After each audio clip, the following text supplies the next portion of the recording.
Bonjour, je suis Dr Nyumu Sayave, je suis chirurgien de formation et je suis expert en télémédecine et e-santé.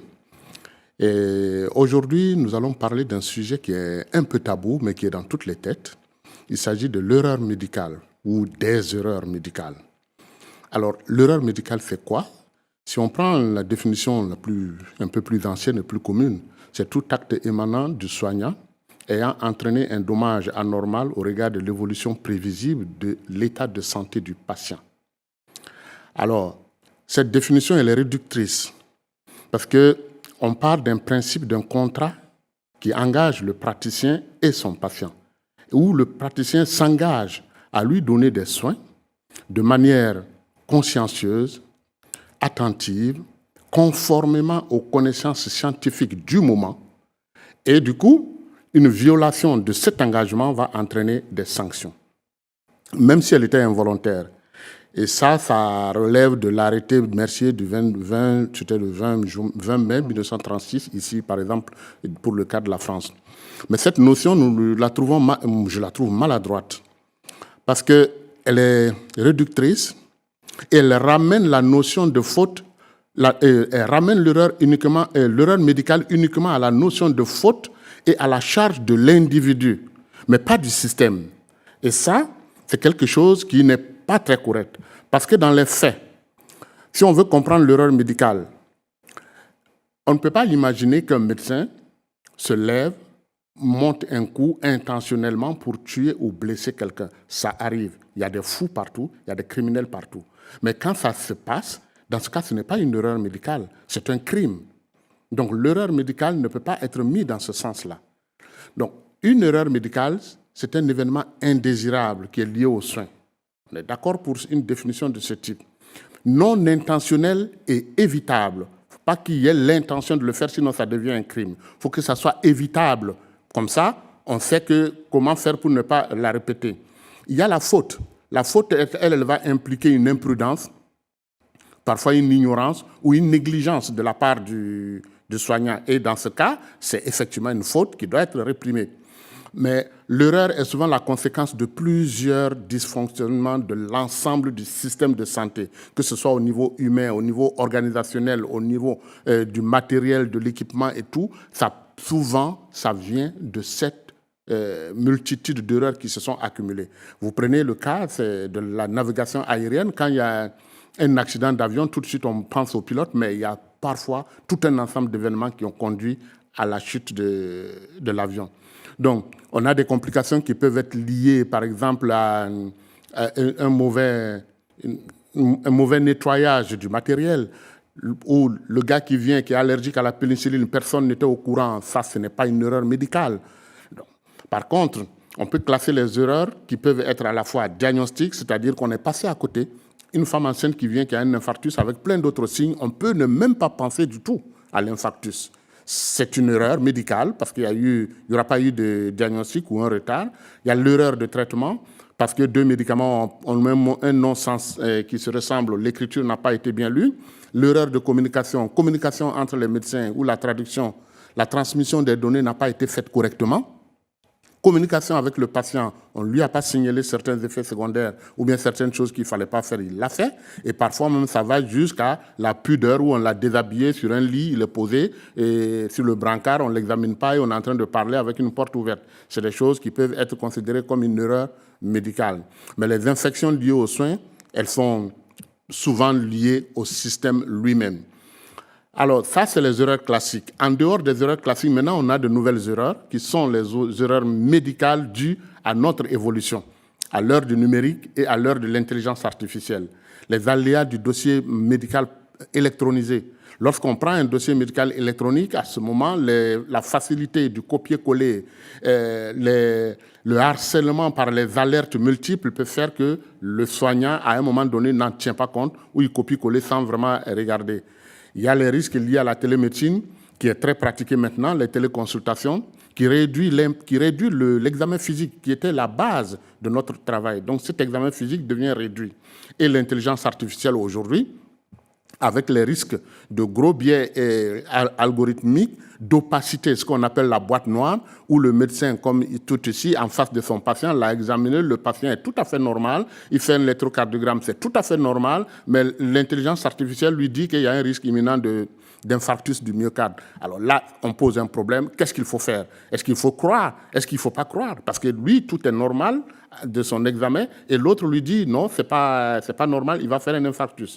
Donc ça, et il n'a aucun moyen de savoir sur quelle base cette intelligence artificielle dit ce qu'il dit. Il ne pourra pas savoir sur quelle base il s'est appuyé. Donc ça, c'est la boîte noire qui peut parfois amener au désengagement de l'expert humain, ce qui n'est pas forcément intéressant pour le patient. Donc on a ici les erreurs classiques, et là, ce sont des nouvelles erreurs qui vont arriver et qui vont s'imposer au corps soignant. Alors l'impact il est énorme, c'est-à-dire on aura l'impact pour le patient et sa famille, que c'est la souffrance, la douleur, et sur le plan psychologique, la perte de confiance et tout ça. Mais il y a aussi un impact souvent qu'on ignore, dont on ne parle pas. C'est l'impact sur le soignant, sur les soignants eux-mêmes, que nous on appelle la seconde victime.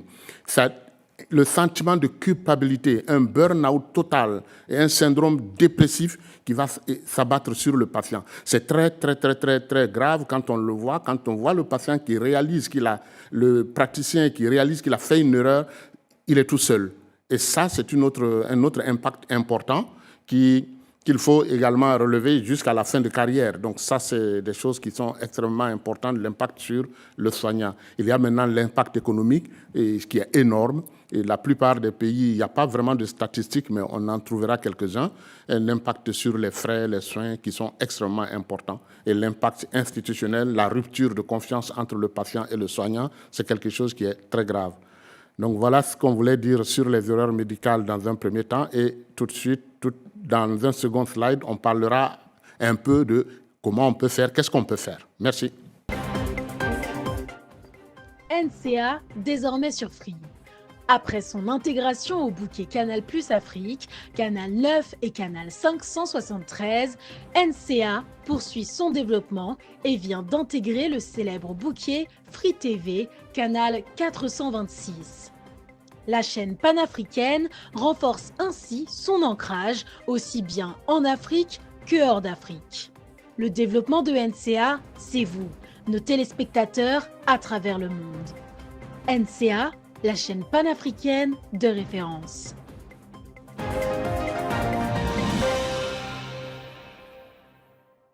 Bonjour, je suis Dr Nyumu Sayave, je suis chirurgien et puis un spécialiste en télémédecine et e-santé. Aujourd'hui, nous allons parler de l'erreur médicale. L'intervention passée, on a parlé de l'erreur médicale ou les erreurs médicales en parlant des erreurs classiques et des nouvelles erreurs qui vont arriver, avec dans quelles conditions ça arrive et quel est leur impact. Maintenant, on va essayer de voir qu'est-ce qu'on peut faire dans ce domaine-là. Alors, dans un premier temps, il faut savoir qu'il n'y a pas un pays seul qui est concerné. Et tous les pays sont concernés et sont touchés, que ce soit les pays développés ou les pays en voie de développement, peut-être pas au même niveau d'impact, mais tous les pays sont touchés. Quand on prend un pays comme la France, par exemple, je sais que le Figaro a fait une étude, c'était en 2017, je crois, où ils ont montré l'impact énorme des erreurs médicales sur le système de santé, avec près de 50 milliards de dépenses liées à ça, et avec à peu près de 250 000 cas de décès pour un pays comme les États-Unis et à peu près 60 000 ou 50 000 pour un pays comme la France. Donc, c'est quand même, ça pèse énormément sur nos systèmes de santé et ça pèse énormément sur les budgets. En Afrique, on n'a pas d'études vraies, connues là-dessus, mais bon, l'OMS avait publié quand même quelques 700 000 décès liés juste aux faux médicaments, qui étaient liés juste aux faux médicaments du paludisme et de la tuberculose. Donc, ça veut dire que c'est un phénomène qui est puissant, qui existe, sur lequel on ne peut pas fermer les yeux, même s'il y a un peu de tabou autour de ça, et qui pèse énormément sur la société. Alors, dans ce cas, qu'est-ce qu'il faut faire?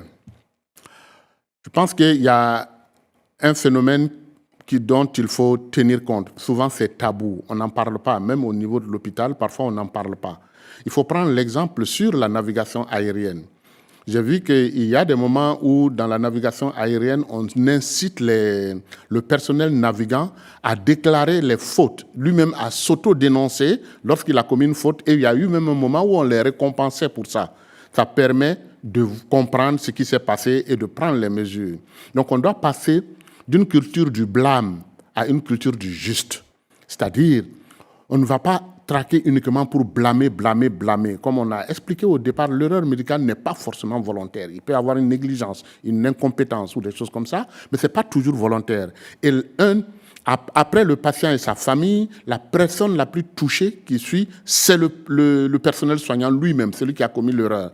Donc, si on sort de cette culture du blâme systématique à une culture du juste, on peut déjà avoir un état des lieux plus précis où on a effectivement l'ensemble des données concernant les erreurs médicales, comment les régler, comprendre dans quel contexte ils peuvent survenir. Vous pouvez avoir deux infirmières qui sont de garde la nuit, c'est elles deux, toutes les deux, c'est des infirmières qui ne se parlent pas, ils ne s'adressent pas la parole, ils font que la bagarre entre elles. Pourquoi ? On a fait en sorte qu'elles soient toutes les deux les seules de garde ce soir-là. Ça, ce sont des choses qui, dans la navigation aérienne, c'est difficile que ça arrive. Ensuite, il faut impliquer le patient. Impliquer le patient, il ne faut pas penser que le patient ne comprendra pas. Il faut lui expliquer. Quand on lui explique, il comprend très bien. Et il faut le rendre lui-même acteur également de sa sécurité. La vérification de son identité, il faut lui expliquer pourquoi on vérifie son identité, lui expliquer pour qu'il comprenne son traitement, à quoi ça sert, et puis poser beaucoup de questions concernant le patient et répondre à ces questions. En impliquant le patient, on peut régler effectivement des problèmes d'erreurs médicales qui auraient pu survenir, qu'on peut tout à fait détecter, prévenir. Donc ça, c'est ce qu'on pourrait faire au niveau individuel, mais comme je l'ai dit tout à l'heure, il y a des erreurs qui sont systémiques, c'est-à-dire c'est le système même dans son fonctionnement ou dans sa structuration, dans sa hiérarchie, dans son commandement, dans son équipement et dans ses ressources humaines. C'est le système qui est à la base des erreurs médicales. Même dès l'architecture d'un hôpital, par exemple, si c'est fait n'importe comment, rien que la circulation des flux, de tous les fluides, la circulation de l'air et autres peut être responsable d'infections, de problèmes, d'erreurs médicales. Donc ça, c'est le système qui joue là-dessus. Et pour régler ce problème de système, il y a les checklists, les protocoles, les standards. Il faut respecter les standards. Comment on construit un hôpital, comment on y travaille, comment on fait une intervention chirurgicale, qu'est-ce qu'il faut vérifier avant quoi, avant de faire ceci, ce qu'il faut vérifier. L'améliorer la communication, tout ça sur la base des standards et des procédures, on peut améliorer la communication. Et maintenant, concernant les erreurs technologiques, à la conception des systèmes et logiciels à utiliser, il faut qu'il y ait une ergonomie et une formation importante de l'ensemble des utilisateurs. Le développement des applications, il faut tenir compte de l'éthique médicale, en particulier quand on parle de l'intelligence artificielle qui maintenant est à plein fouet dans la médecine. Il faut tenir compte de tout ce qui est éthique médicale. Et c'est des éléments importants pour permettre d'éviter certaines erreurs. Quant aux identifications, maintenant avec les technologies aussi qui sont rentrées dedans, il y a les codes barres, les étiquettes et puis l'identification par radiofréquence. Donc, ce sont des choses qu'on peut éviter et en utilisant parfaitement et en formant parfaitement le personnel, on peut éviter certaines erreurs médicales. Donc, ça, c'est ce qu'il faut faire et surtout, l'erreur médicale, il faut en parler. Il faut en parler. L'erreur systémique, il faut en parler. Dans les technologies, il faut en parler. Chaque fois qu'on a commis une erreur, on a un petit souci, il faut que collectivement on en parle. Il y a des staffs tous les matins dans les hôpitaux, il y a des briefings, il faut des débriefings, sauf qu'après on rentre dans une sorte de routine qui fait qu'on ne tient plus compte de tous les briefings, on ne tient plus compte de tout ce qu'on a fait et on a une sorte de, oui je sais, ça fait 30 ans, 40 ans que je fais la même chose et puis je dis non, il faut que les erreurs, qu'on fasse toujours les briefings et que les réunions collectives, qu'on parle de l'erreur médicale, pas pour réprimer, pour conscientiser, pour comprendre et pour éviter que cette erreur se répète. Et ça, c'est encore une fois, il faut en parler ouvertement.